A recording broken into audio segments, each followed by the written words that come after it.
No, Laura, you're not late. I'm late. Because the morning got away from me today. David is off today and my time sense went blah, blah, blah. That said, welcome back to Reaper Pro Tips with me, host Anne, the late person, Quindy, who is always on time or even early, Reaper John, who shows up exactly when he means to, and all of you. Oh, Lordy, yeah, stupid Streamlabs.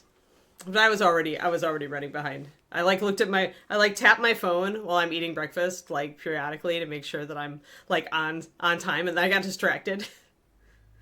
And then I was like tap run. Oh yeah. Oh well. It happens, right? Oh, it's silly Prime. It's probably just you should just try it again, Twisted Oma. Like, it's not like, it's probably your connection, Twisted Oma, rather than a problem with Prime. But Prime is already twitchy anyway, so, I would just wait and try. Yeah, I'd just refresh and try again. Yep. Yeah, time ran away without me. Well, because I'm like, I'm planning all these things. I woke up full of energy, which is good because, like, yesterday, no. But yeah, so I'm all excited because I'm planning my my miniatures liquidation. The Great Anne miniatures liquidation of 2024 is about to begin. I'm going to spend all day today while we're watching our Overwatch tournament is this weekend. I finished my Patreon stuff yesterday, so today I'm going to sit in front of Overwatch with my husband and sort miniatures that I want to get rid of, and I'm excited. I'm excited because this actually makes me feel good, like. Getting rid of miniatures and giving them to people who are like happy about them, like totally makes me feel good. So I got all plus I'm also kind of like getting ready to do a diet exercise change because I'm doing the running thing. I'm committed to the running thing, but I'm also going to actually change my diet up and drop the crap out of it, like we all should, but we don't. Go back to gluten-free. No more, no more coffee cakes and, and things like that. Except maybe one day on the weekend I'll let David get me a pastry, but like that is it. It gets away from you. It gets away from you when you after you've been when you've been gluten free and low carb for as long as me. Like it's really easy once you start letting sugar creep back in and flour. It's really easy to get that addiction again. So I'm time to put the stop on that. So. And then I made myself a deal that if I was going to eat more vegetables and cut the crap out of my diet and run, that if I did it and if I successfully lost it, and I'm going to figure out the amount of pounds that I'm going to allow here, like how many pounds I would reward myself for.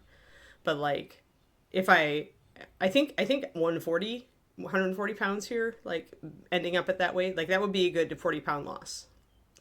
Then I get a big reward. Big reward. So I'm all excited thinking about that. Yeah, right. The tweet becomes the usual. And that happens too much, right, Quindy? It's like because I know sugar is addictive. So, and for me especially, I was such a carb hound when I was a kid. So when I slide, I tend to slide. That's why keto worked for me. Because keto was a no, you can't. Or you're going to drop out of ketosis. I could take a cheat day once a week. And that was fine. But anything more than that, and I would have to suffer through going into ketosis again. So that was very effective as a deterrent for me. But because I've done it before, I know I can do it again. It's just preparing, right? Getting all the junk food, eaten or tossed before I start, all that kind of thing. Oh no, it's tough. It's tough. And it's a commitment and you have to remind yourself of the good things that you're getting out of it, right? But I'm reading a really cool book, a runner's book about a woman who set out to get fitter than she ever has been when she was in her after she turned 50. So she went about it. She was a writer, and she decided to go about it pretty rigorously. And so she got coaches, and she got her VO2 max assessed, and all sorts of stuff. And she was already a casual runner, but she ate terribly, so she had at least 30 pounds to lose. But yeah, so her journey spoke to me when I was reading about it last night, and she goes into detail about what her diet, how she changed her diet. And I was like, you know what? That would not be that hard. It's better than keto because I would be able to have things like roasted sweet potatoes and stuff. All right, we're gonna do this little bottle here. Let's do the bottle as if it has stuff in it. It's gonna be hard because the problem with the bottle is you can see it from several angles. So we'll have to figure out how to do that, but I'll try it. So I want a lighter blue for the top of the bottle that's not... No, where's my ashen blue, dang it? I always use ashen for this. Hey, Roger. But yeah, so I've got a lot of things I want to do to kind of like turn over my life into a new phase, which I've been working toward, you guys know, since I did turn 50, because I started CrossFit last year, right? That was a big step for me. But I also am like that woman whose book I'm reading. I also want to be fitter now than I've ever been in my entire life. And it's not a far stretch because I was a very out of shape like teen and college student. Very, very out of shape. I mean, I liked the gym, and I would every once in a while go to the gym while I was in college because there was a fitness center like across the street from my dorm when I was a freshman. Like the college fitness center was there, but it was so perfunctory and it was so little and there was no like training behind it. I didn't know anything about, you know, how to really train, or unlike now. So I have a lot more knowledge now. So we're going to use this blue as the basis of our bottle, and then we're going to figure out what kind of fluid we want to put in it. We probably want to do something. I think we should do wine because she's obviously got a goblet here. So we should do red. Oh, one day closer to your birthday, huh? Oh, I'm sorry, Kodiak.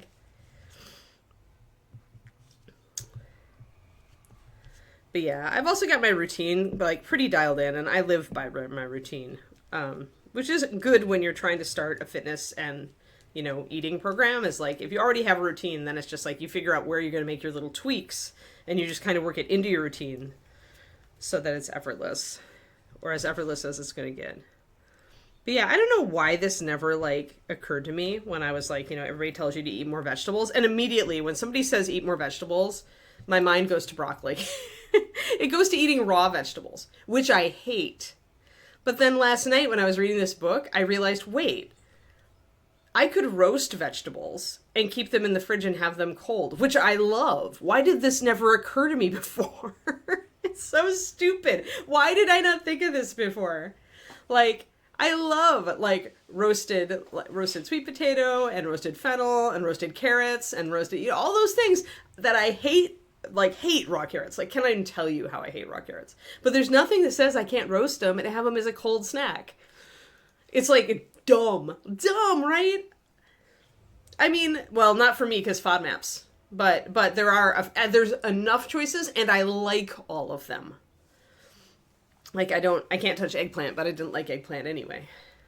So, like, I was like, okay, so if I interpret eating more veggies as on Sunday, I make this huge roasting pan full of all different sorts of veggies, and I roast it in the oven, or some of them I'll do in the air fryer. That would maybe take, like, an hour, right, out of my time. But I can do other things while they're in the oven, right? It's mostly the prep, and I can buy some of that stuff pre-prepped. But it lets me, like, prep it, and then I'll have, like, those will be good for 4 days during the week, right? Maybe I do another small batch on Wednesday in the air fryer if I'm getting low on something. That's the great thing about the air fryer is you can roast so fast, relatively speaking. Yeah, see, I don't like steamed because it's just not enough flavor for me. But I do like grilled. I like roasted more than anything, though. See, I can't stand raw. I can't stand raw veggies. Like, I've tried to do that on a diet before, and I just can't. I just can't. Yeah, I will, but will you enjoy them, Kodiak, right? See, that's the thing, is I want to enjoy this diet. I don't want to feel deprived on it. If I'm going to drop out my coffee cake, my cookies, my peanut butter cups, my whatever else I'm going to eat, right? If I'm going to drop all those wonderful things out, my donuts, my chocolate frosted donuts, oh my God, guys, talk about addiction. Those things are my kryptonite. If I could only have one dessert for the rest of my life, it would be a chocolate covered donut, chocolate frosted donut. Seriously. Oh my God. Something about that frosting. But anyway, so I want to enjoy it.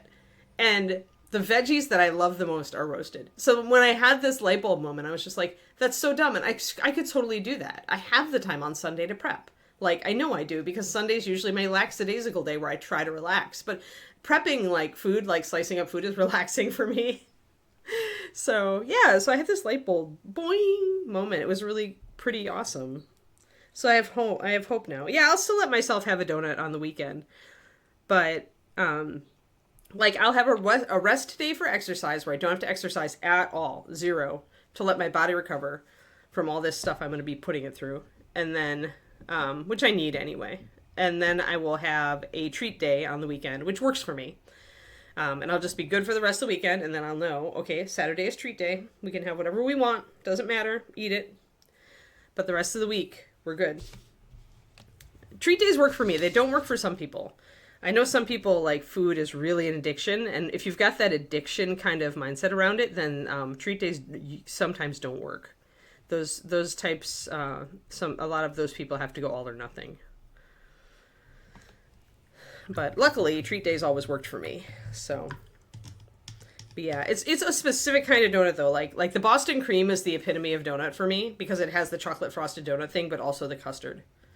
But these days, I don't even go for those. I just go for the regular old, like, plain donut with chocolate frosting. And I cut them in half, and I can have one half for a dessert item. So I'm being pretty okay on calories wise, but when you have that sugar in your diet, you're likely to eat more than you bargained for. And I know that it's addictive, and I know that it's been creeping in, and it bothers me.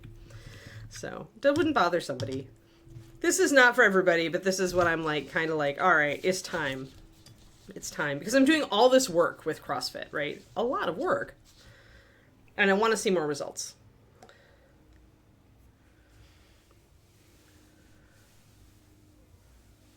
Right, exactly, Turgeon. See, that's my thing, is like, I can, if I roast the veggies, I can toss them in just a little bit of oil, just enough to get the outsides going, and I can roast them, and then I don't have to worry about, because when you add extra fat, you often add more, as you point out, you often add more than you're bargaining for.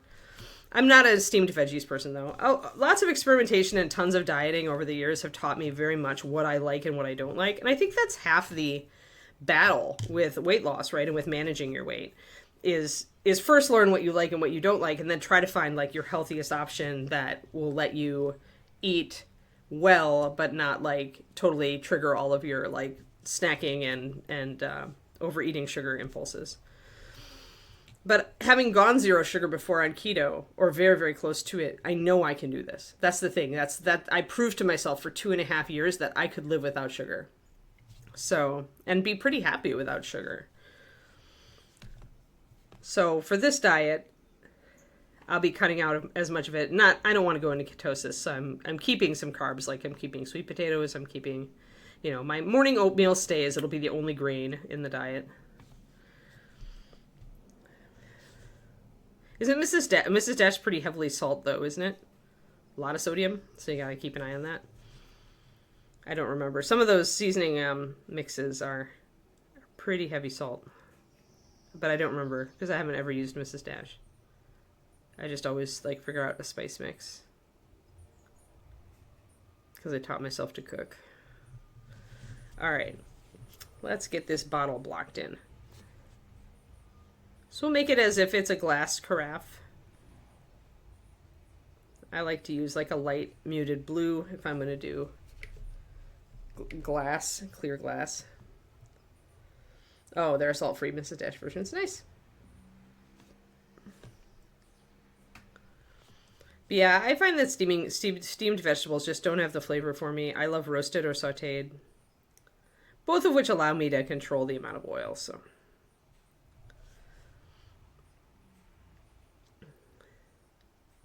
But yeah, so I'm excited to try this out and see if this is a lifestyle change that I can work with.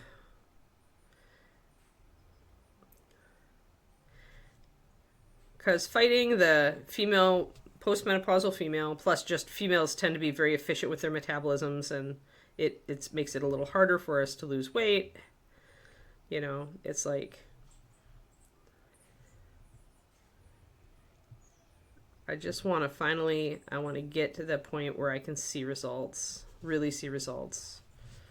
I saw some serious results after I started CrossFit, like I've lost inches since I started it, but I'm still hanging on to weight that I just don't want for my health. I want to be able to do 400-meter runs at CrossFit. It's a big motivator for me. I don't want there to be a movement that I can't do at CrossFit. That's my goal. There we go. So we'll leave a shadow. All Mrs. Dash is salt-free? Oh, nice. Well, that's good.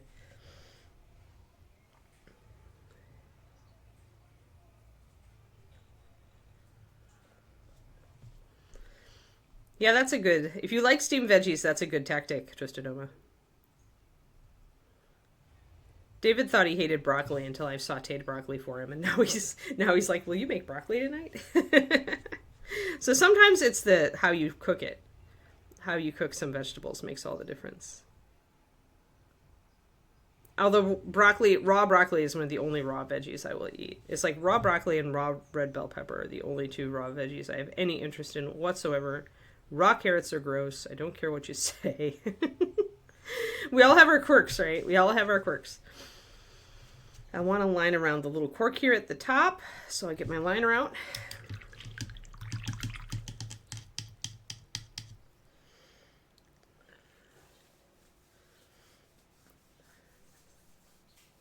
Cool. Yeah, I do my own spice mixes, but I could see how the Mrs. Dash makes it very, very much more simple. I don't like anything on my steak than salt and pepper, though. Like, I'm cool with rubs on every other piece of meat, but if I do a steak, it is like salt and pepper, and the flavor of the steak is enough for me. But I do salt in advance. I always salt my meat in advance, like usually at least 8 hours, because it adds flavor.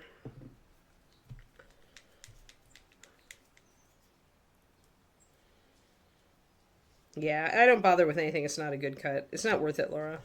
Like, if I'm going to do something like that's a little bit lower quality cut, then I'm just going to buy a tri-tip that's pre-seasoned. But I would say we eat red meat like about twice a week. Like, either it's pork or it's beef. Otherwise, I try to stick to chicken, shrimp, salmon. I need more recipes for different kinds of fish. Cauliflower freaks you out. Why is it white? Yeah, right. Roasted cauliflower is pretty darn good. Actually, that reminds me, that's another thing I have to try to make. There was a roasted curried cauliflower that I encountered that seemed like it would be really, really, that was really, really good. And I was like, all right.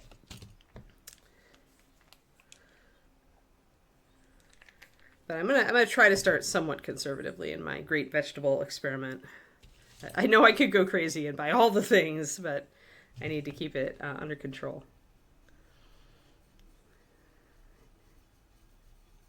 I need to make enough, but not too much.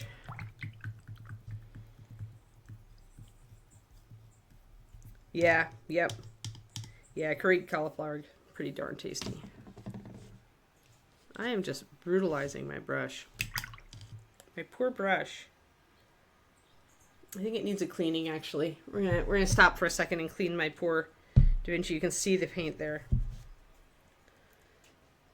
So I've got I've left in a hot car, so it's very warped. Winsor & Newton brush cleaner and restorer. I'm just gonna pour a little bit into the cap. Put it on my palette.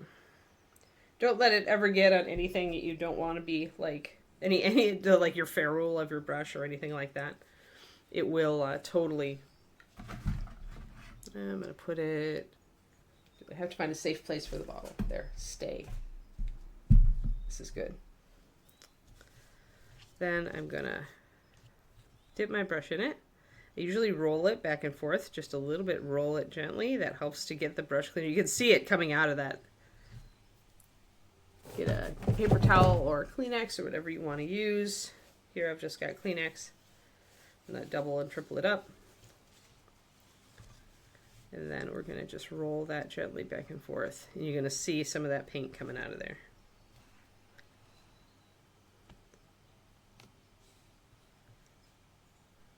And just gentle pressure.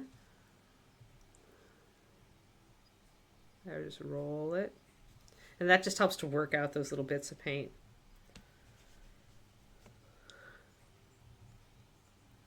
But it was starting to bother me because this is a newer brush and I've been dumb with it.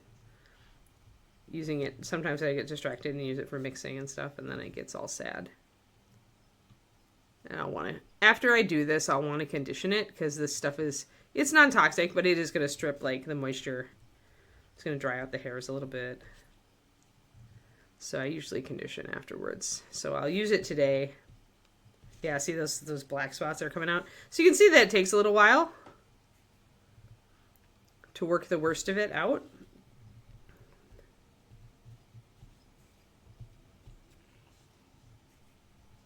But cleaning it is going to help me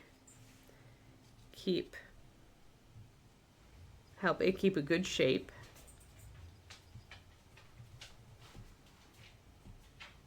It's going to clean out that.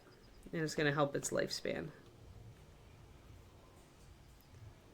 And I think we're about done. When you stop really seeing much stuff come out, I got a big glob out back there. Yeah, it is satisfying. All right, I think I've done it. Now it's nice and clean looking. Yay! Happy brush. Then I can put this away. I have this huge bottle of this stuff. It's going to last me till I'm 100. I know it is. So there we go. So we got a nice bunch of... There's some other pigment that came out too that's white that we can't see. But yeah, so that's how you clean your brush with that. And then like I said, after I stream today, I'll put some conditioner in it. And it'll be a happy brush.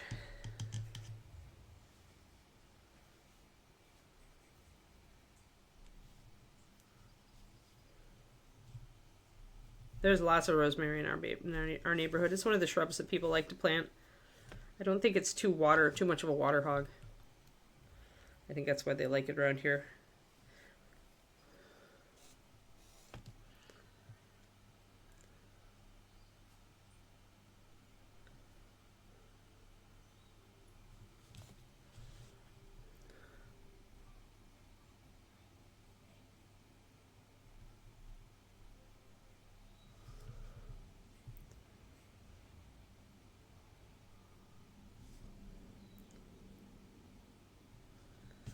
All right, so I'm just going to do the cork up there to get that figured out, and now I'm going to do some white.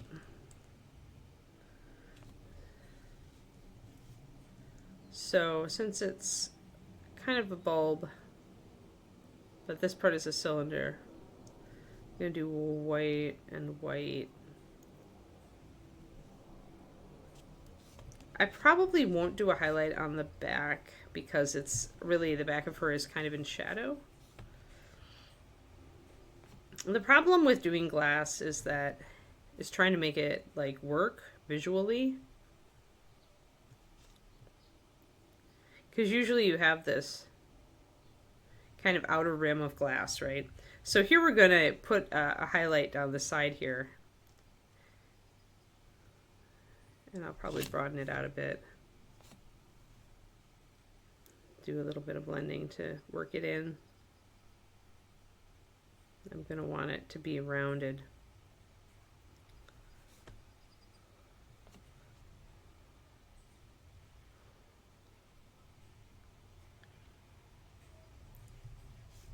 And that'll let us look at it from the front and see that white.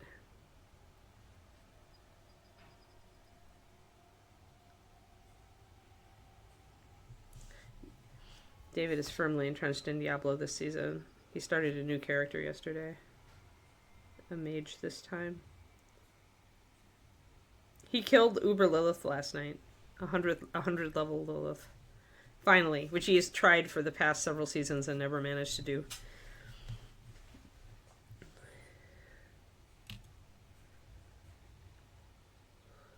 Yeah. Yeah, that's what I thought. I thought it was good during droughts because that's A lot of people plant. Our front yard is planted in kind of desert, except for the orange tree, the poor orange tree that's stuck out there. So if you can get that kind of like effect that kind of you have a paler rim around the bottle, that's going to suggest the glass as it curves away. Now here, we're just kind of stuck. This is the problem with doing it in the round. The best time to do a bottle is when it's pressed up against something. And here we're forced to do it in the round, so I'm forced to work it a little bit differently back here. So I'm going to extend my highlight. Kind of frost out the glass a little bit back here. Make it round. Do a little bit of an under highlight.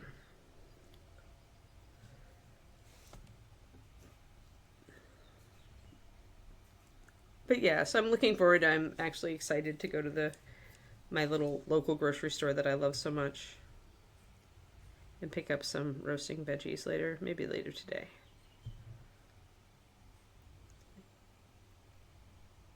Today or tomorrow. I do love going to this store because its meat counter and its produce counter are to die for. It's so good. It's a little local chain that we have here. So I'm gonna, at least around the bottom of the bottle, I can continue to make that effect like there's more thicker glass down there. I'm gonna probably have to glaze over this white because it's a little chalky. So I'll put my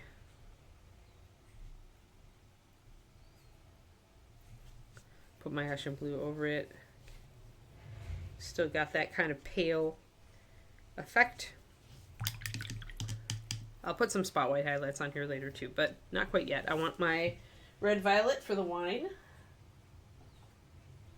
Violet red with maybe a little bit of, oh,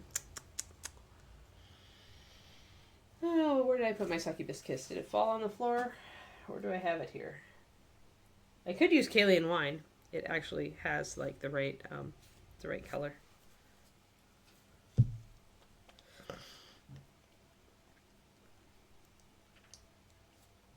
It's just a little bit more opaque than Succubus Kiss because it has a touch of white in it.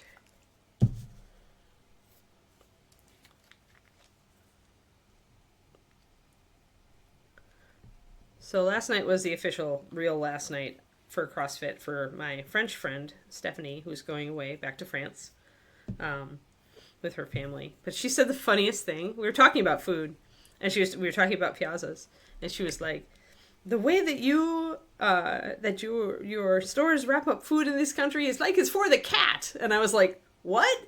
And apparently the way that our places, like they tend to put the meat in a bag, you know, and then they just wrap it in butcher paper or something, right? But apparently in France, you wouldn't do that sloppy of a presentation in a meat store, like unless it was cat food. Like people who actually go to the butcher to get leavings for their cats, to feed their cats, that's how they wrap that up.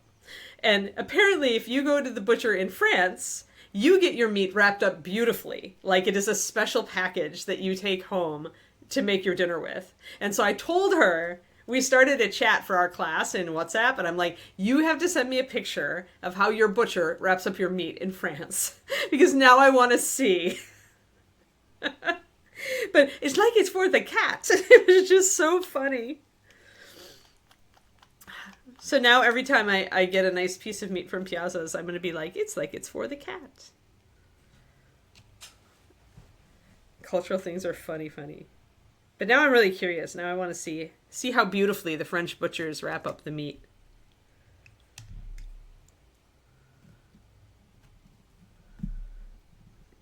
I could see it though. I could see that being a thing.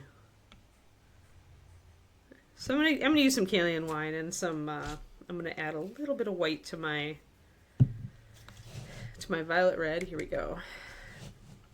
There we go. So a little bit of white to my violet red. I'm gonna add a little bit of that to this. I think that's a good color. Because we're looking at it through glass, I do want to change the color a little bit. So I think we'll use that Kalian wine color. Hey, Richard, what's up? The cat wrap is how we get our meat normally, so I can envision that. I can envision that, Twistoma. But I really want to see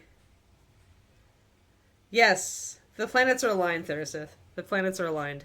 For sure today. I have energy and I'm making grand plans for my life. Alright, I'm going to thin this down a lot, guys, because you really want to layer it onto this bottle. At least at the bottom when we're trying to blend it up. So I'm going to throw some white in here. Or some water in here, rather.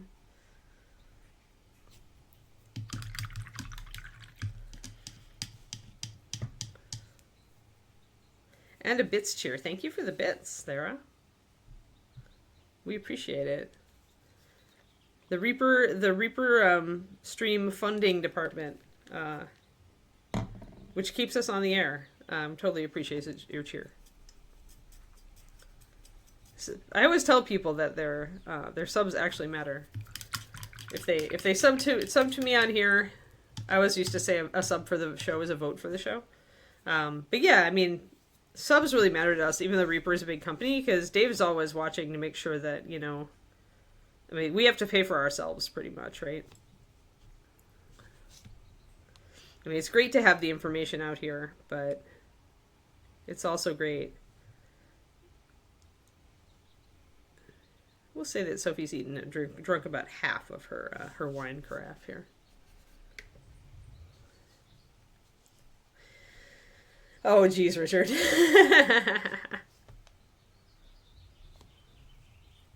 All right, so I'm gonna, since I'm trying to get that illusion, even though technically I should also see the wine through here, I'm gonna just pretend there's a bright white highlight coming down here, and I'm gonna mostly show you the wine through here. So we'll just say this is a really thick bottle, and I'm putting the wine down here, and I am gonna put kind of a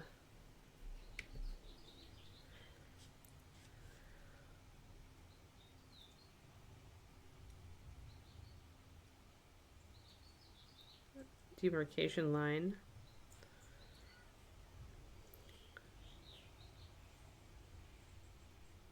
Just going to curve a little bit around the circumference of the bottle. I'm going to get more back here.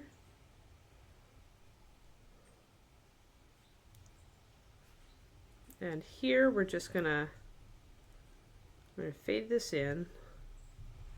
And I'm going to make more of a like the light is coming down here and making a bright highlight. It's not strictly correct, but if you're trying to paint a bottle like this, where you've got the whole bottle back and front, it's really, I think, the only way to do it well.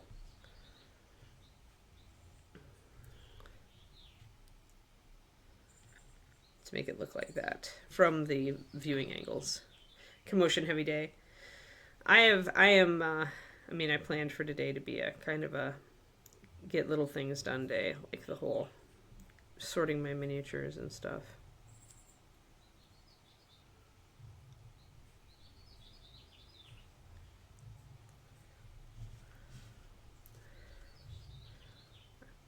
I think for getting rid of my miniatures, guys, I was thinking about this, and I'm going to actually post about it on the Patreon, so if you're a patron, you'll get your chance to weigh in. But I think I'm just going to put a flat price on everything.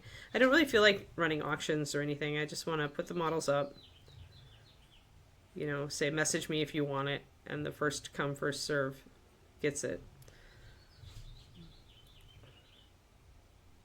And I think if I can make the time I post it, you know, accessible to most people, then great.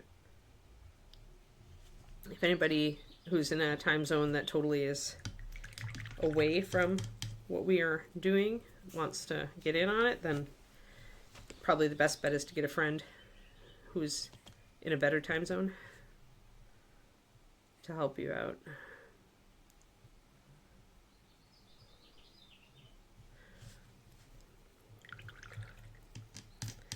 I'm probably gonna... I'm trying to decide that seriously, because the thing is, not everybody on my Patreon is on my Discord. And I was thinking Patreon. And essentially that means that it really is for patrons, and that was kind of the plan anyway, because patrons... In the old days, I used my paint club. But, I gave away a lot of minis to my paint club. So, my plan is kind of put them up for the money. Anything that doesn't sell gets offered in like a separate lot later, probably in a combined lot of things. toward the end of everything. Anything else, anything that doesn't sell even then is gonna probably go up on eBay. It's just eBay is, man, I just hate dealing with eBay. Hey, Twistoma, you got it! 55 months! Woo! Awesome, it worked! Oh no! Yikes, Quindy. I'm so sorry to hear that. Wow. Yeah, that's a lot of stress when you're trying to work. Yikes. But yeah, anyway, I'll put a post up on my Patreon soon. I'm drafting it. I was drafting it last night. And then I'll take some feedback, and I'm going to use a little bit of this violet red to deepen the red in my little wine here. I'm going to keep building up a little bit of that Kalian wine. So ideally, like I said, when you're doing these bottles and you want to make the appearance of the glass, you know, surrounding it, the clear glass, you want that kind of rim that you can almost see around a bottle, which is the glass getting thicker around the sides and the bottom from your vantage point. But the problem is that when you've got a bottle that goes all the way around, technically your vantage point should also go all the way around, right? But it doesn't work that way. So the best you can usually do is getting like front and back to work out.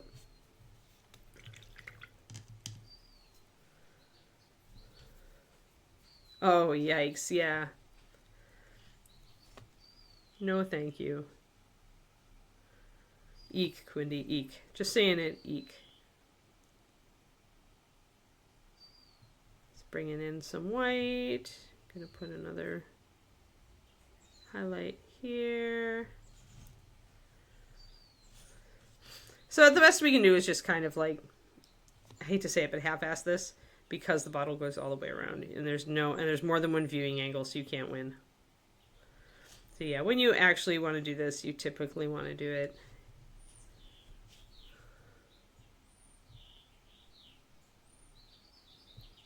I'm going to do just a little bit of reflected light down here.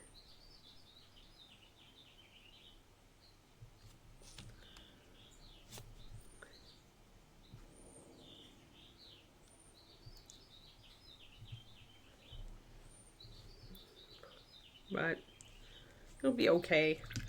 It'll be okay.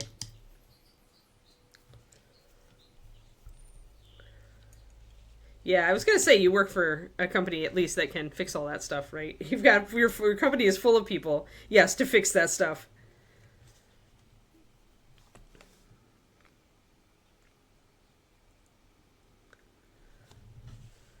Really, you're the best people that could have happened to.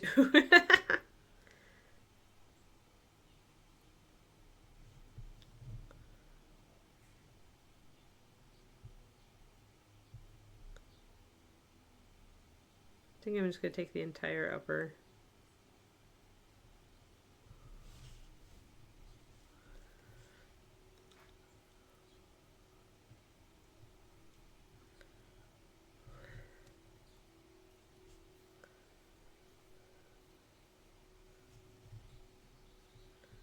Nice, Quindy. Yeah. Yeah, that's kind of cool. At least that you had that.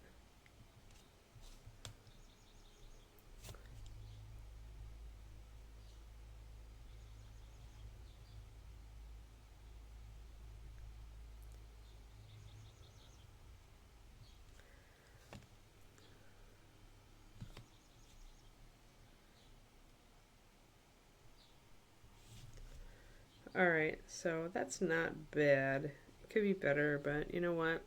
It looks okay. It especially looks okay from the front, which is where I want it to be okay. So that's all right. Now I can, I've got a purple here, so I can, and my violet red, so I can bring up some of this color on these purple books to the box. I need to figure out color on the books that I haven't painted, which I might do the blue. Actually, I might do those rich indigo and just make them pretty colors too. Make everything pretty colors. I think that's my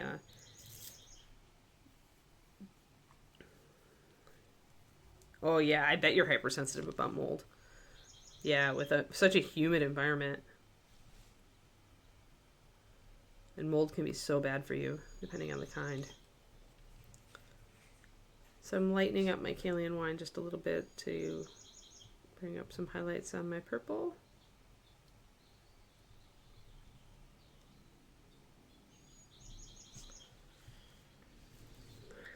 And I keep the shadow in the lower part here after it cuts away from the light. Keep that the darker purple. I still have a bit more gold to do, but I decided I didn't feel like working on gold today, so we're doing everything else. Alright, yep, have fun, Shadow Raven. Oh yeah. Oh good. Oh, where it's soaked in the sheetrock, yeah. Does that mean you get a new office, Quindy? You should say you want the walls painted a different color if they're gonna have to redo the sheetrock and everything. Get them to paint it gothic purple or something, you know.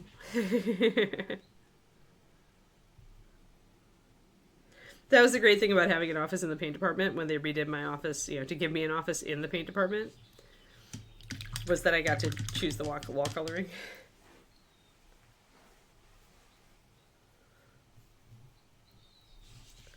I want to use my liner to line a bit of this box.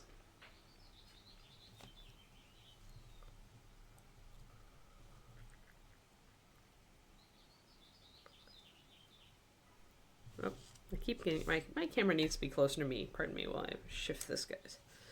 There, now I'm in the right place. Sometimes my camera just kind of drifts if I'm pushing paint around on my desk, and then the place where I'm so used to holding my minis turns out to be off camera.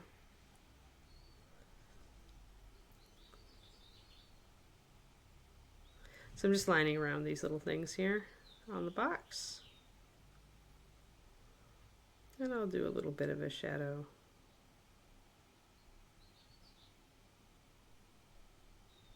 So this morning, the most fevered part of my brain, speaking of water and places you want water and don't want water, but my fevered brain this morning was thinking about if I was going to get a hot tub for this house, where would I put it? It's the one thing that this house didn't have, other than like a super awesome kitchen, but that's all right. But I really, really, really would love a hot tub. And the more I think about it, the more I'm like, maybe I could save up money if I could figure out a place to put it that David would agree to.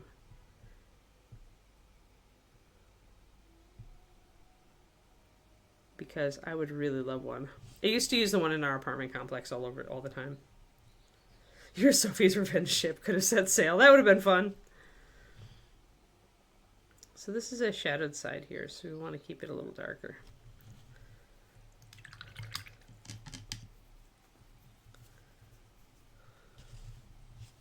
Hot tubs are expensive. I did find that out. Probably easily $10,000, and that's without like the whole having to run water to it.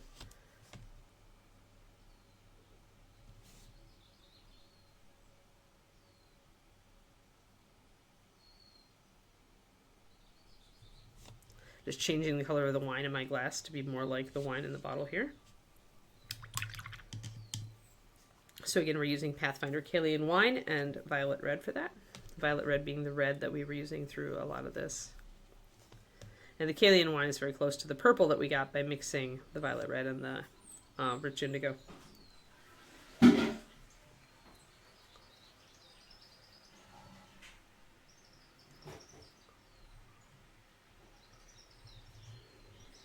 There we go. I like that a little better. Okie dokie. Now I'm gonna mix a highlight. The problem with the Kalian wine and Succubus Kiss and all of these really transparent purple reds is that when you add white to them, they bleach out really fast. So you really have to add just a tiny bit of white to quite a bit of the actual color.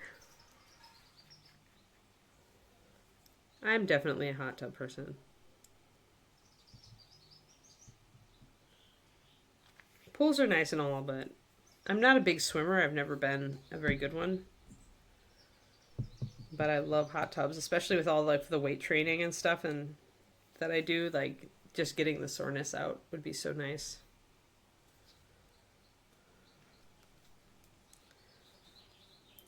I think I have found a place that could be utilized in such a way.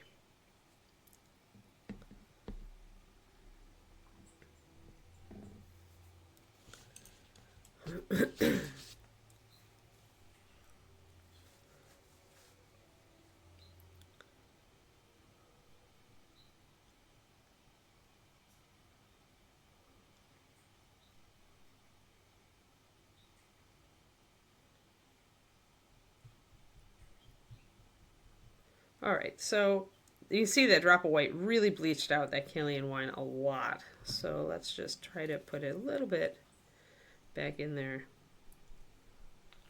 That's the difference. But it's just like when you've got a color like this with very tiny bit of white or no white at all in it, it's one big drop of white is going to really change it. It's pretty good. I'm going to go there and I'm going to thin it down so I can make some highlights on my box.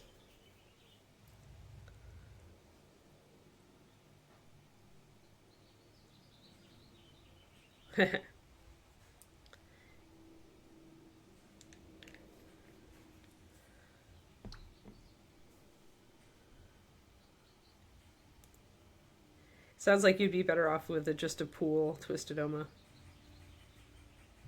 Because then you can do a lot of people use water walking actually.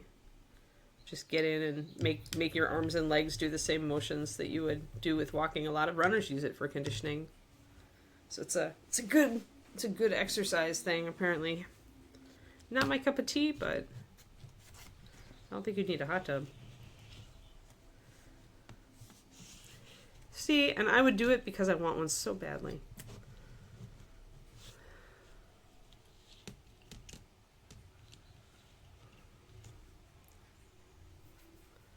I know maintaining them can be like work, but then so is a lot of the other stuff I do. It's just how much do I value it, right? I don't want a huge one. I just want one that's big enough to soak in. And that will help.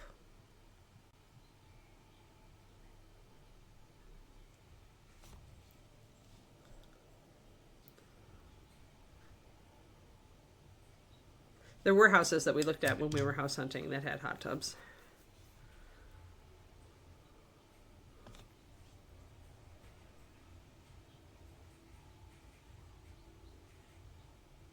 Just going to do a little bit more shading in here so that when I put my highlights on, I can see them more.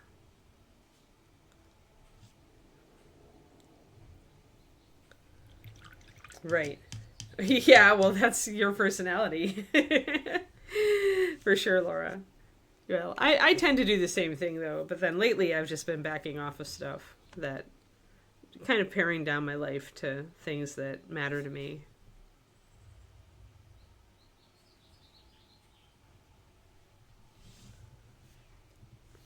But I was thinking that would be a really good reward for myself if I lose the weight that I want.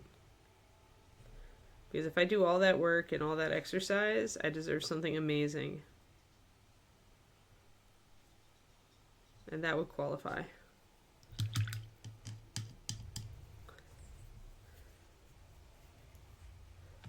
I'll have to look up how much maintenance do hot tubs need.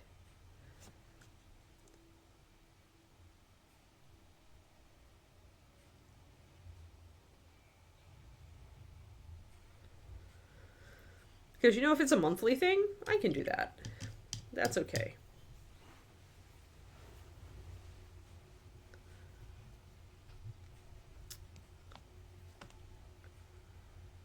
I think it's going to be, like, not very likely that I catch a waterborne disease if I'm, like, the only one using it and I cover it and I don't keep water in it all the time.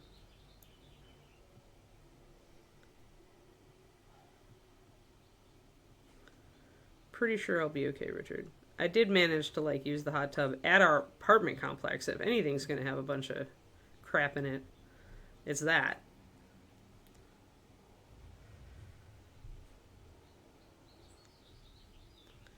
Yeah, we'll see. I'll have to look into it, but like, first of all, there's a very small % chance that I'm actually going to lose the 40 pounds I want to lose. But if I do, dang it, I want a serious reward, and that would be a serious reward. I'd have to save up a lot of money for it, but it would be worth it.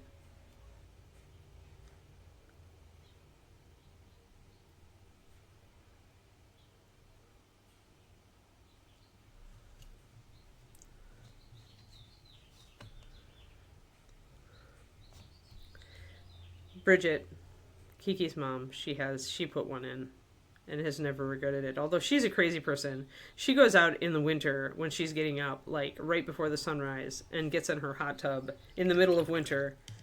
She put heating pads down on the deck leading to the hot tub so that her feet don't get cold. and she sits out there in the hot tub in North Dakota winters and watches the sunrise. And it's like one of the best parts of her day.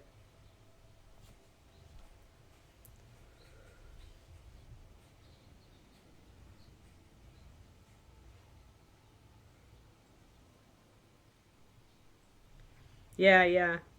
Yeah, it can be nice to be out there in the cold, but I don't like cold. I don't know.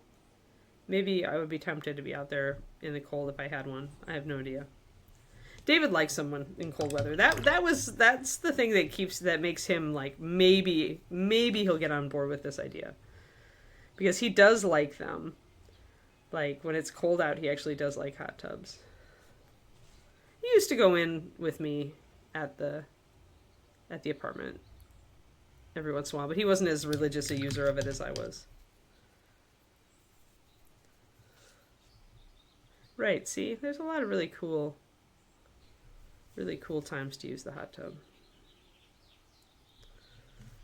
There's pros and cons. And essentially, I think what it is like you either value it enough to put the extra work in and trouble that it brings, or you don't. And that's cool either way. It's for some people, it's not for others. But I got very used to using it at the apartment complex, and I really missed it when we moved.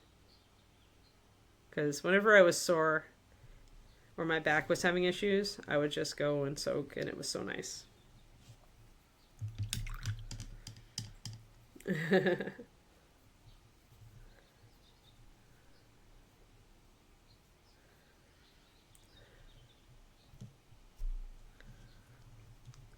I'm going to get a little bit of my, I got a little bit too enthusiastic with my white highlight on the foot of that mug, and I'm going to get my rich leather out so that I can glaze it, get my gold color back.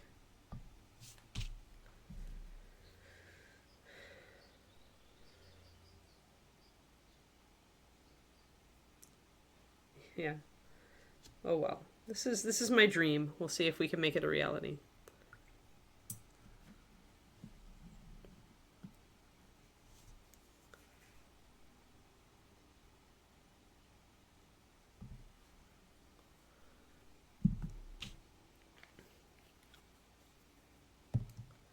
I'm sure David's folks will have all sorts of arguments against getting one.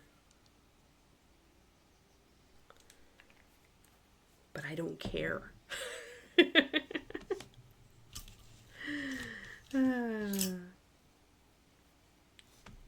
I would totally go and sit in it, like,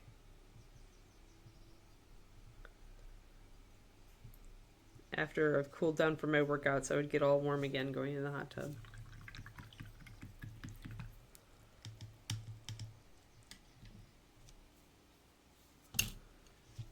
But yeah, I'm just sharing my dreams with you, stream.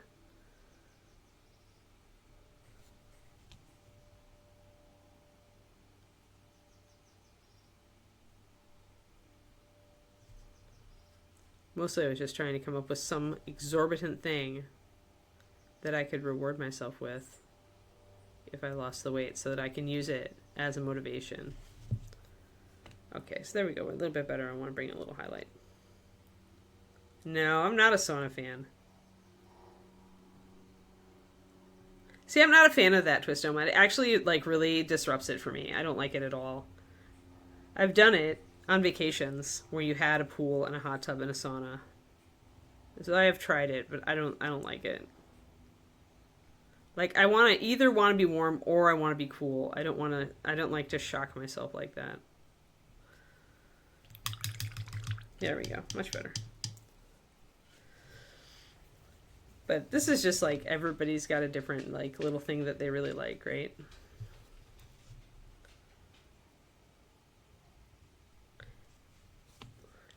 But our house and yard are so small, or at least our house is not tiny, but our yard is tiny.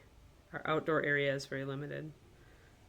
And whereas I am willing to maintain a hot tub, I'm not willing to maintain a pool because I just don't enjoy them as much. So I think we all have our things that we're willing to deal with.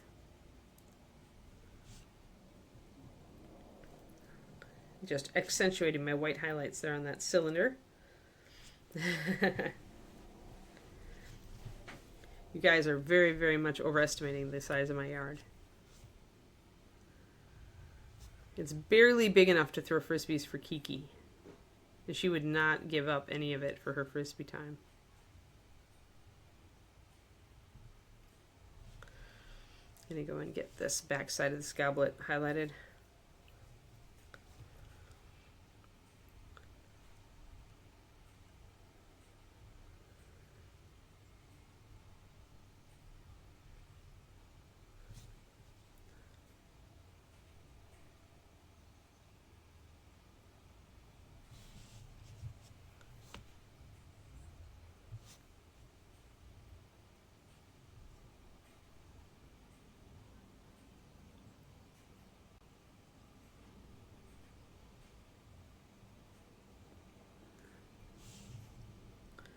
So we just want to get a bit of that detail.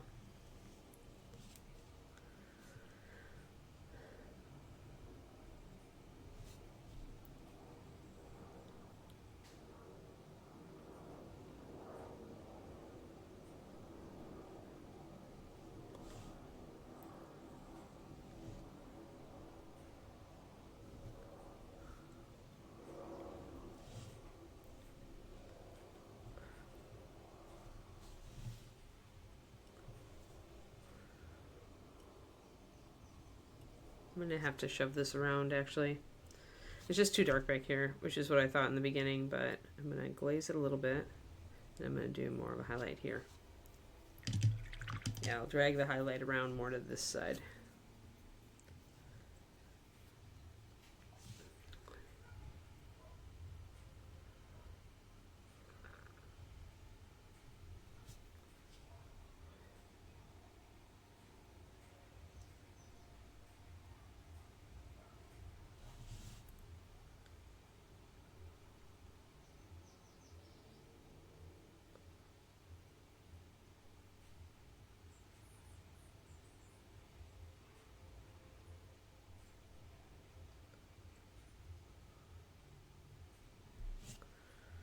There we go.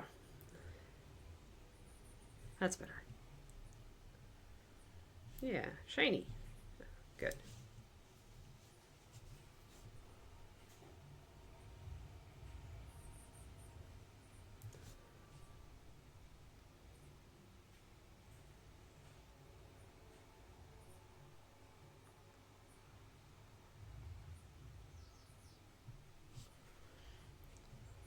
Yeah, that looks good. There we are. So normally I'd have a highlight kind of every quarter turn. This is a pretty small surface, so I'm kind of... It still works because this is like... There's this side and then there's this. This side is in shadow, so it's really I've glazed down, and technically any highlight on the inside is in shadow. So pretty much I'm just doing 2/4 here. All right, let's get out our... We're going to go and get some of this... These books painted.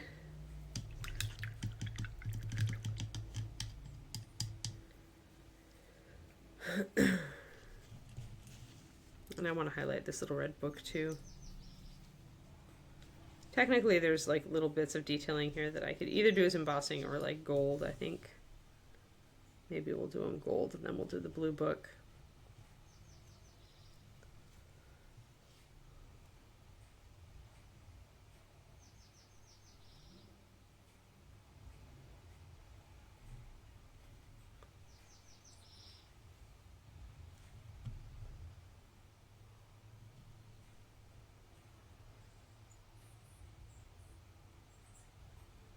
I wonder if Kiki would try to get into a hot tub.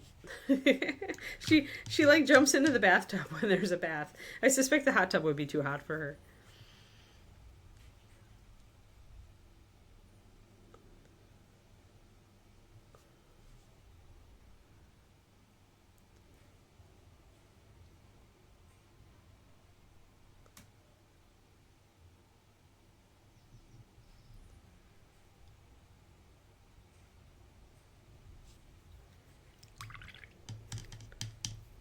So we're going to do I did a stripe of dark brown, so brown liner. I did a stripe of white inside of that brown, so I've got like kind of already pre-lined a section of white here. Then I'm going to put my gold over the top, which is my rich leather right now. I'm just going to really reinforce this one. And that'll help us to make a little bit of gold leaf detailing on the spine of the book. Been working so hard on Patreon, I haven't got much writing done on my book, but I'm getting really close to the end, and now that the Patreon is over for the month, I can get back to it. I'm slowly coming to like trying to just figure out what I'm really trying to do with my writing right now is figure out what is a sustainable pace of writing for me. A pace of writing where, you know, I don't have to feel guilty. I know I'm going to get about this many words a month, you know, because of Patreon and real life and all the rest of it. All the disruption that can happen. And I'm just not going to feel guilty after that. Like, I'm just going to work on the book until the book is done. And then I'm going to edit the book. And then I'm going to put the book out. And not ride myself about it. Because I need to make whatever I do with my book, I need to be sustainable, right? I need it to be something that I can keep working on through the years while I'm doing everything else. Yeah.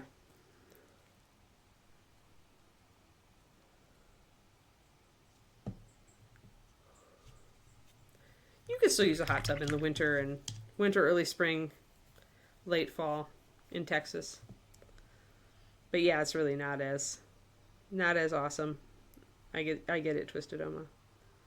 Because it's so hot for much of the year. I'm just getting my kind of a little bit of a yellow, lantern yellow and white kind of mixed up here. Putting a little bit of rich leather in it. I just want a tiny bit of a lighter gold on the spine here. Just the upper part.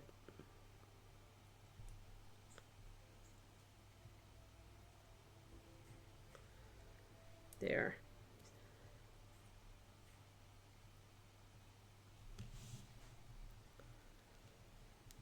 Just a little detailing.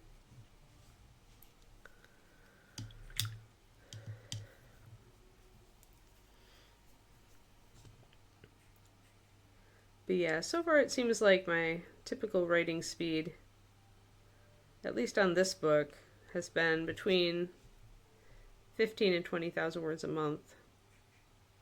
And that's just not killing myself with the pace, right? Like, the last part of West of the Moon was just, like, too much. There was so much stress. There was so much stress in me. I pressured myself so much that I didn't write for, like, 2 months afterwards. And I don't want that to be the norm.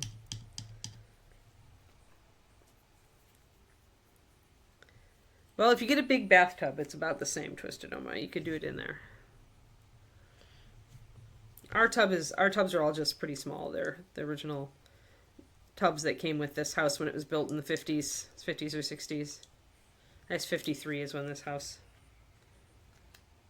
And I don't know that the bathrooms have been remodeled since then. And then our master bathroom just has a big standing shower, which I love. But it would be nice to have bigger tubs in this house. And David does like that. Like, he deals with the tiny tubs. He crams himself into there when he needs to soak for his shoulders stiffness. So I bet I could talk him into a hot tub. If I got a plan and I put together half the money and I'm like, let's do this. Here's my plan. Here's money. Let's do it. Maybe he would go with it.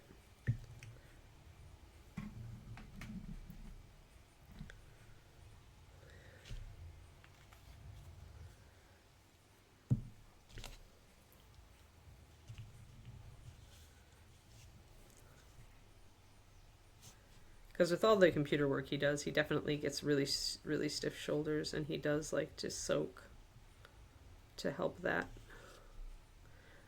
But he's taller than me, so like cramming himself into these little tubs is not optimal.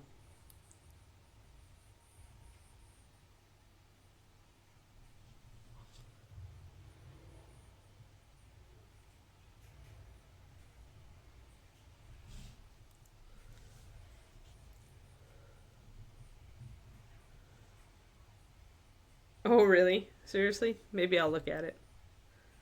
Maybe I'll look into it. I was thinking of something really nice, actually.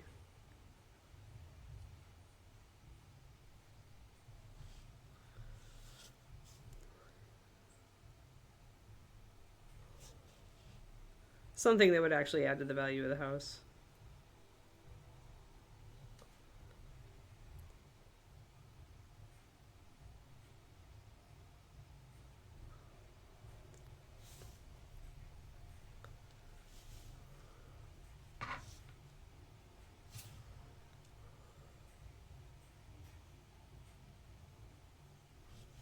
All right.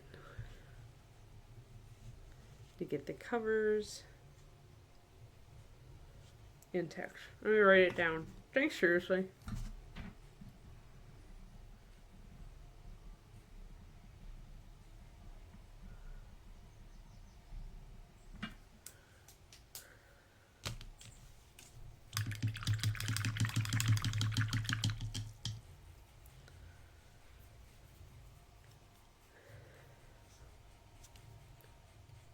So I'm using this Rich Indigo full strength pretty much, guys. I put like a little, like my brush had some water in it, just like it, like that much.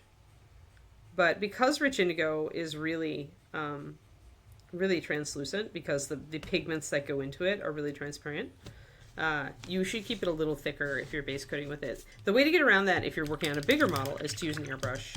It airbrushes just fine, and you can easily layer it up on with an airbrush. That is a way to get around transparency in some paints, is to use the airbrush. You still want to make sure that you're putting probably a white primer underneath it then, so that you don't have to work over like a darker primer, because that would be a no-go probably.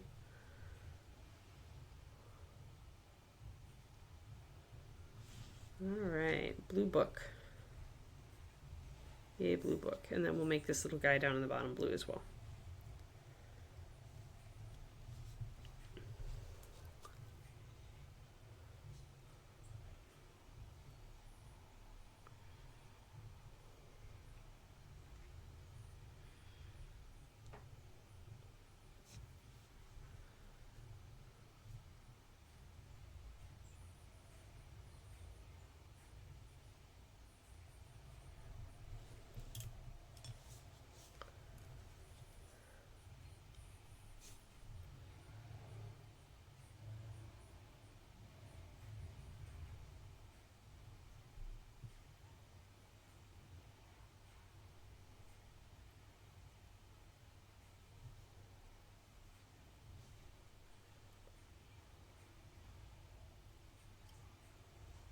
All right, blue books. Can't really see much of the other one down there. It's underneath, so that's okay. And you can see a little bit of the cover back here. All right, and we'll get some highlights on those. Lasted ages. Oh, cool. Yeah, I'll look into it then, Quindy.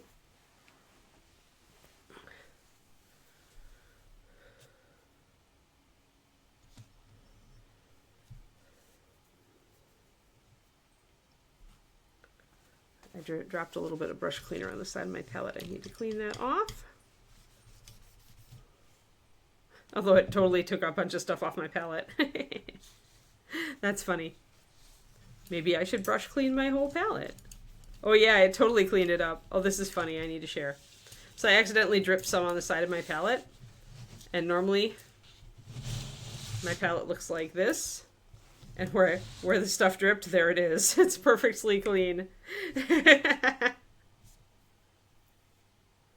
So yeah, if you really needed to clean some paint gunk off of your porcelain palette, turns out Winsor & Newton brush cleaner and restorer. Put a thin coat down and buff off with paper towel.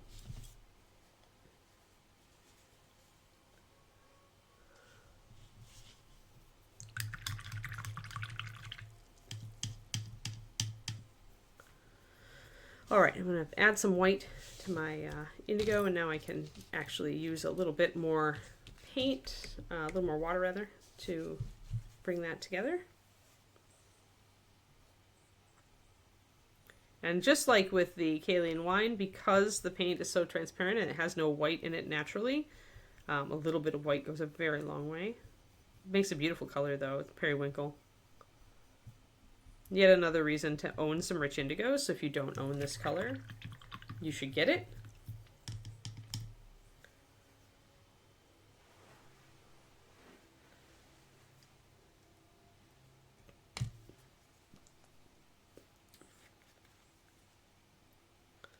Just going to get a little bit of the regular rich indigo just to use to blend and shade, assuming I can get it out of the bottle. Come on, go, go, go. It's very cloggy.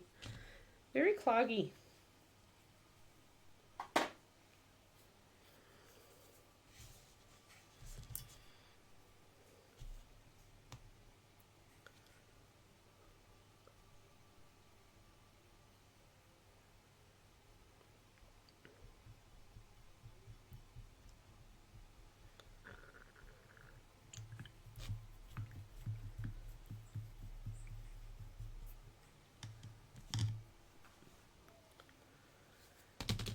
Okie dokie.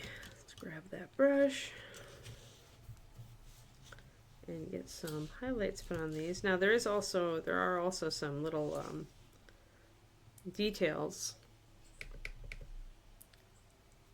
here that I could likewise. They're very shallowly sculpted, but I could put a little bit of gold leaf on the back of these books as well. So I think I will.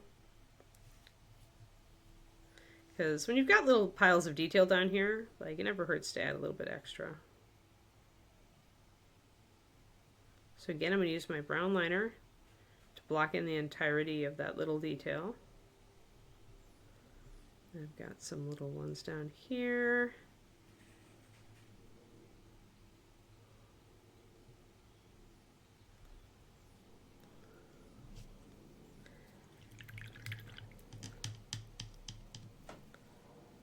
Oh, I didn't look. Darn you, Quindy. Now I have to... Oh, I can't look. Haha, I didn't bring my phone. What is it? Saved. I'm saved. Saved from going to look.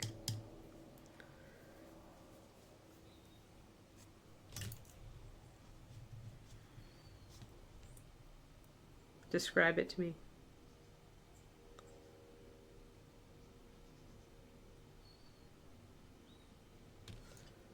Oh, Lady Gnome hugging an owl. Okay.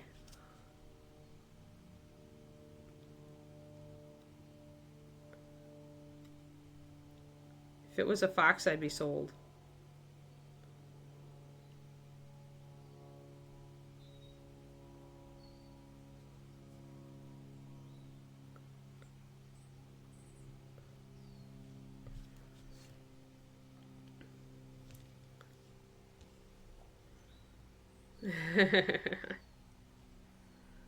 That's really cute. I'll go look at it after stream.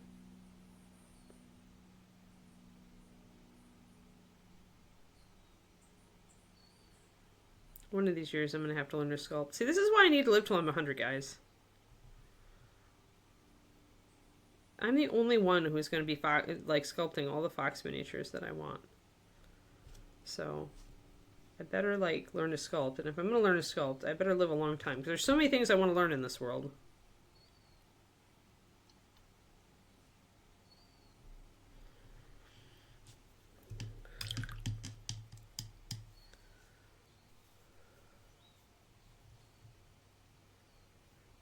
Nice, Carrie.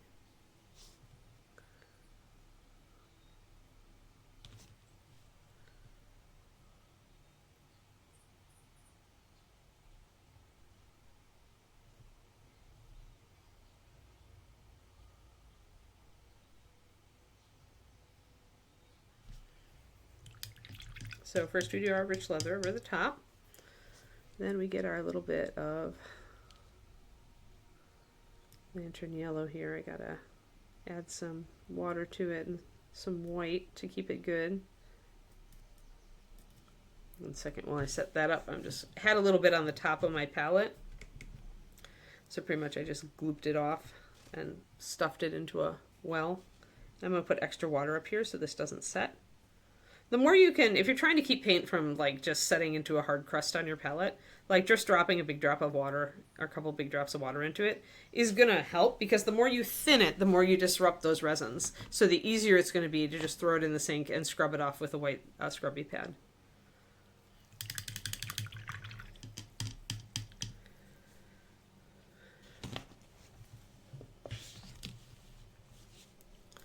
Yeah, I wish these dang companies would like stop doing the limited release crap. Or at least, if you're going to do something limited, great, but do a few runs of it so that people who didn't get the first one have a chance at the second one.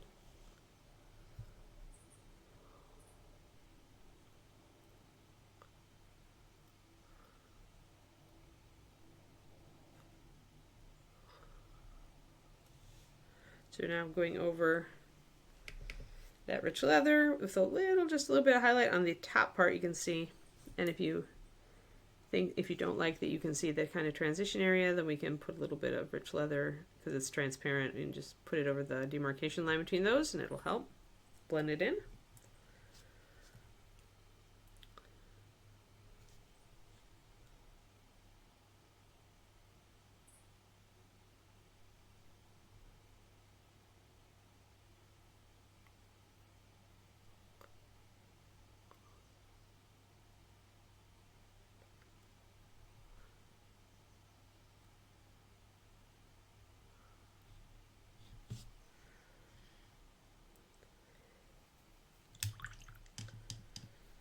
Yeah, I mean, if it works for him, then great.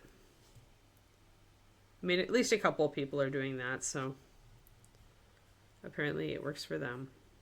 If it means that they can just cast to order and not ever have any backstock to report taxes on, I totally get it. I can just grump about it a little. Grump, grump, grump. Totally grumping about it a little.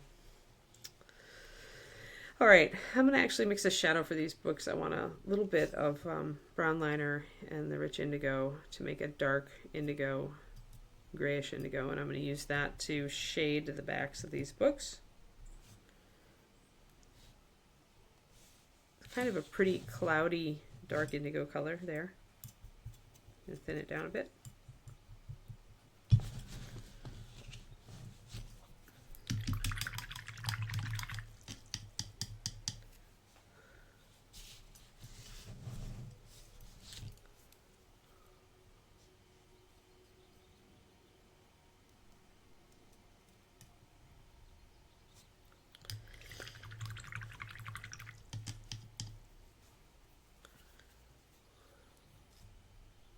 And it's more like a traditional artwork. I mean, I guess it adds value down the line to the piece, but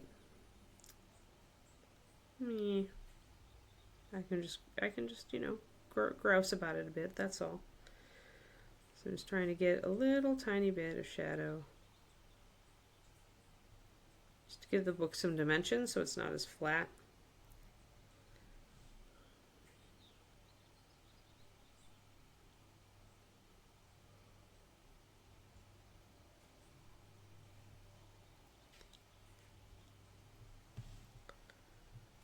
And then I'm going to highlight it with my mixed up kind of periwinkle blue highlight. We'll go a little later today.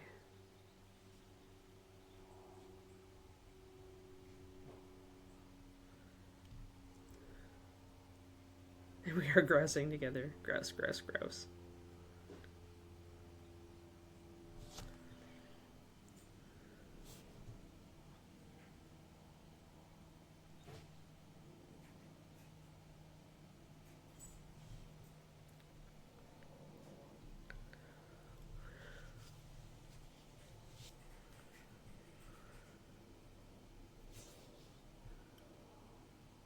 After this stream, I'm going to go haul all my miniatures boxes out of the closet. and be amazed and dismayed at the vast amount of models I own. But it's fun. It's fun to look through them. It's fun to revisit all the stuff I've got.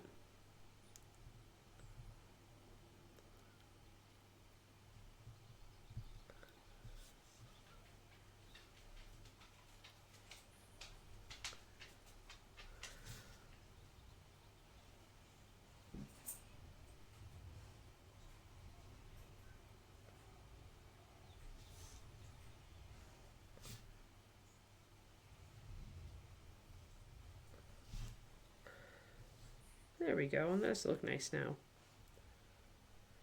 We're grousing about the miniatures companies that like put a model on sale for a very limited run and then it never gets made again. So when you are not one of the people who finds out about it right away, you are screwed, Pendrake.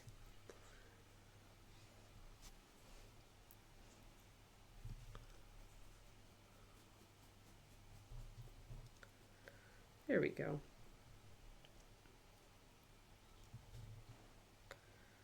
There. Get a little bit of a highlight over here.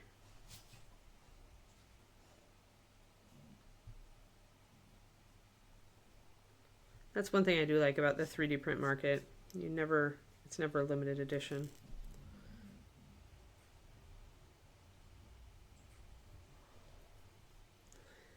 There we go.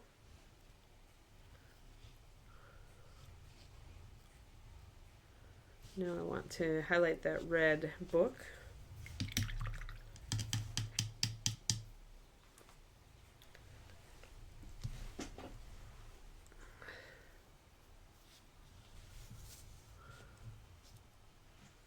I wonder if any economists have like looked at the Star Trek economy and figured out why exactly it totally wouldn't work.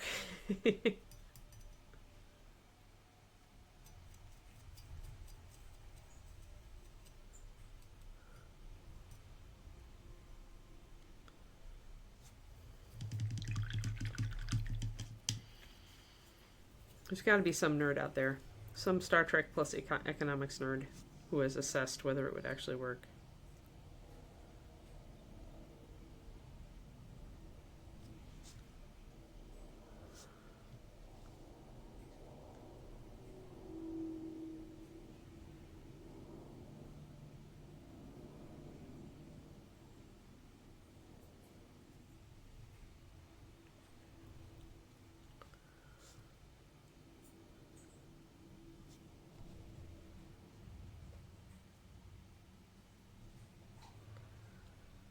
Gotta be careful to just make my highlights very small on the red so it doesn't pink out. Is that a Kiki I heard from behind me? She is. She's sitting back there behind my screen. Kiki, you stealthed in here. You hanging out with Mama instead of Daddy? That's a surprise because she is so happy when her daddy is home. Surprised you're not in there with Dad, Papa. A little bit more highlight there.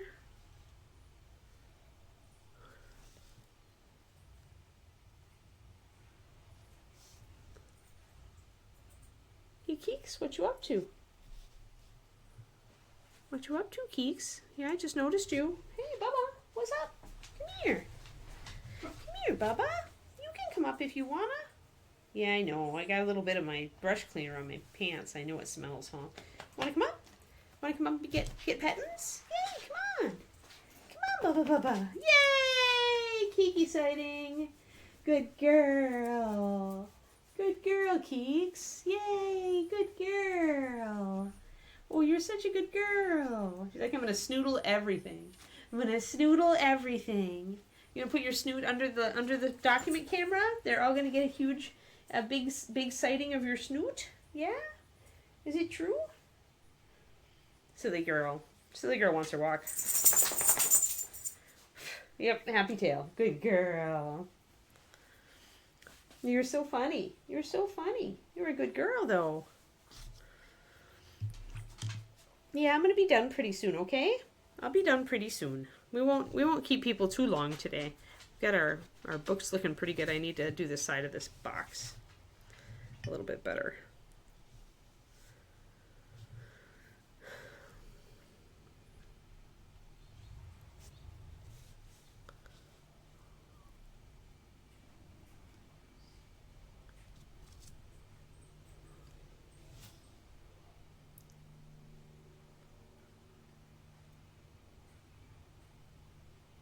The Keekster is not so happy out on our walks. Yesterday it was almost 80. It's pretty hot for a Kiki dog. She didn't want to like go into the park like we usually do. She's just like, I just want to go home. Yeah, you just want to go home. It's too hot. Too hot for Kikis. It's a good temperature for Anns. But too hot for Keekers.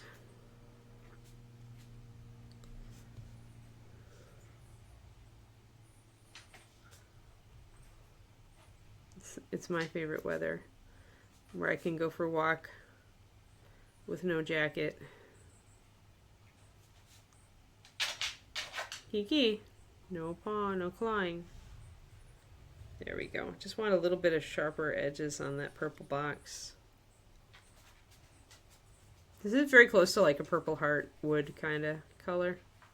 Just kind of what I was aiming for. And I'll highlight the top a little bit more. But yeah, it's going to be in the 80s again today, which is, like I said, very, very nice for me and my walks. It means it's like 72 when I walk in the evening, which is a beautiful temperature.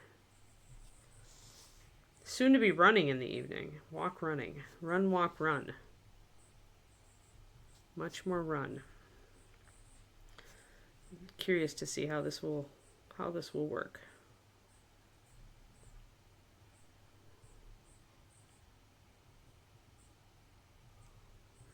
Nope. Just sharpening the highlight a little bit on the edges, bringing up the highlight on the top when it's in the light.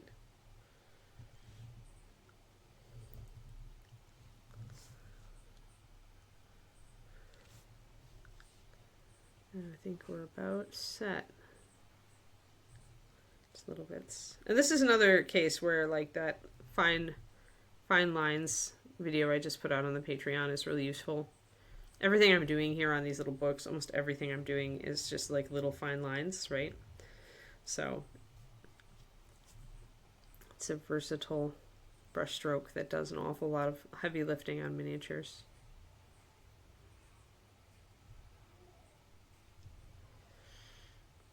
Alrighty, that looks good, that looks good, all of that looks good. Our vial looks good.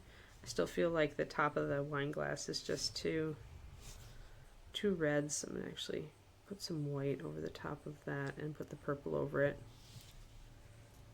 I want it more purple. More purple wine. Succubi can have purple wine, right?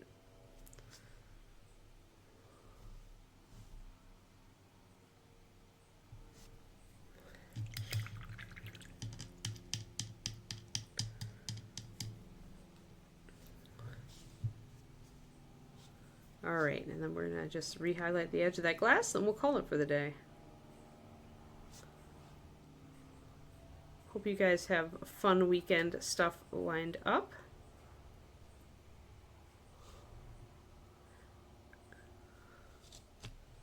In a couple weeks I'm going to be out, just to give you guys warning. One of the only travel things we've got this summer is going up to Ashland for Shakespeare. So that's going to be with, I'm probably going to lose a Friday out of that and a Saturday. Because I think we drive up on Thursday. I might actually lose the Thursday too, come to think of it. I think we have to leave early because it's like a 6 or 7 hour drive minimum. And that's, you know, an 8 hour is probably more realistic with breaks in traffic. So we'll have to leave pretty early in the morning to get up there. There we go. So she's coming right along, guys. We just have the book, her eyeballs. We have to think about basing. She's looking really good, though.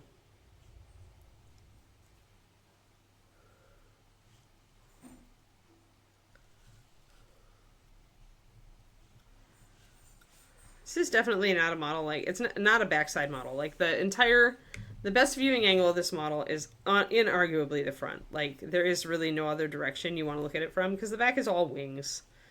So it is very much this is a model you could very much do a backdrop for.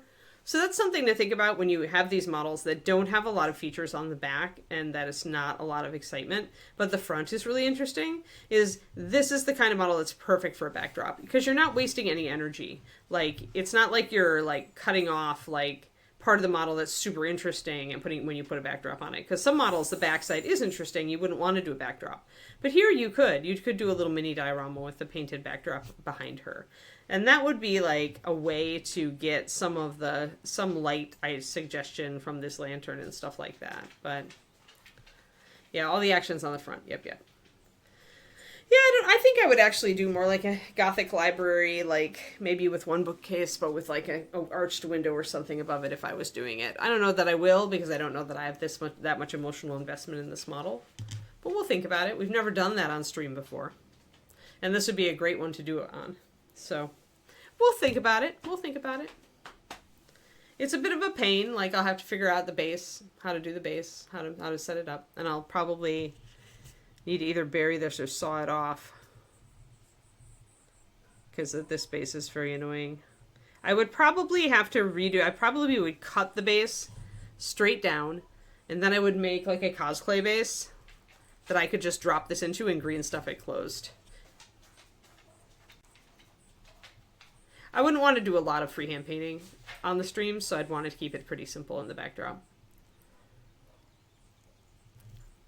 A lot of shadow. I wouldn't want a lot of detail. I think she'd look better on it with a darker background, with not a lot of light. But yeah, we'll think about it. It would be a bit of a trial, but we could do it.